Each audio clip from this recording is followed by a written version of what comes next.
Іш қатуды күшейтетін 4 қателік.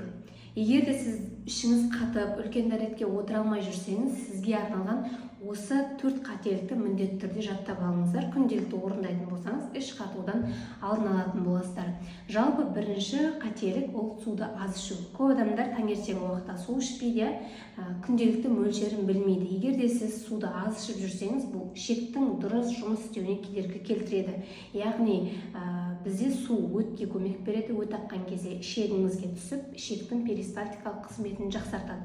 Сондықтан суды таңертеңгі уақытта 1 стакан ішу керек. Және судың нормасы бізде 1 килограмм салмаққа 30 мл. Күнделікті суды ішіп отыру керек. Екінші қателік талшықты аз жеу. Яғни талшық өнімдері бізде клетчаткалар жатады.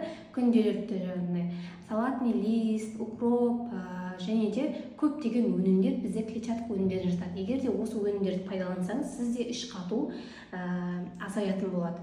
Үшінші қателік бізде міндетті түрде ол қимыл қозғалыс. Яғни сіз күнделікті қимыл қозғалыс, компьютермен жұмыс жасайтын болсаңыз, немесе көп машинада жүретін болсаңыз, за рулем жүріп жұмыс жасайтын болсаңыз, бұл қимыл қозғалыс іш қатуға алып келеді. Сондықтан да сіз 15 минут, 20 минут жұмыс жасадыңыз, хотя бы 1-2 минут тұрып жүріп келу. Сол кезде сізде ішек қызметі, қан айналымы жақсы болады, іш қатудан арылатын боласыз.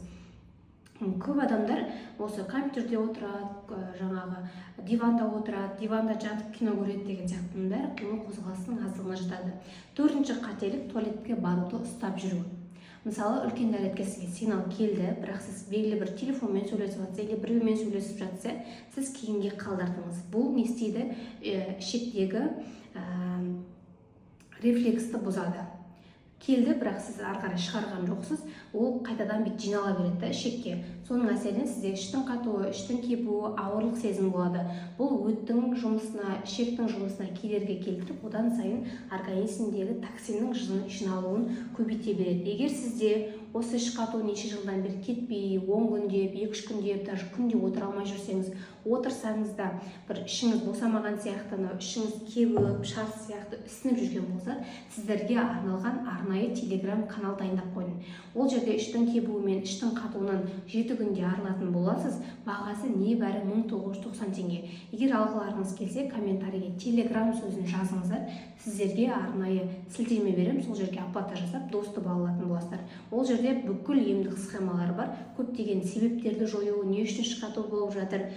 Сондықтан бұл өте сіздерге пайдалы сабақ болады. Және де менің YouTube каналыма тіркеліп алыңыздар. Әлі де іш қату туралы пайдалы видеолар болады. Міндетті түрде жазылып алыңыз.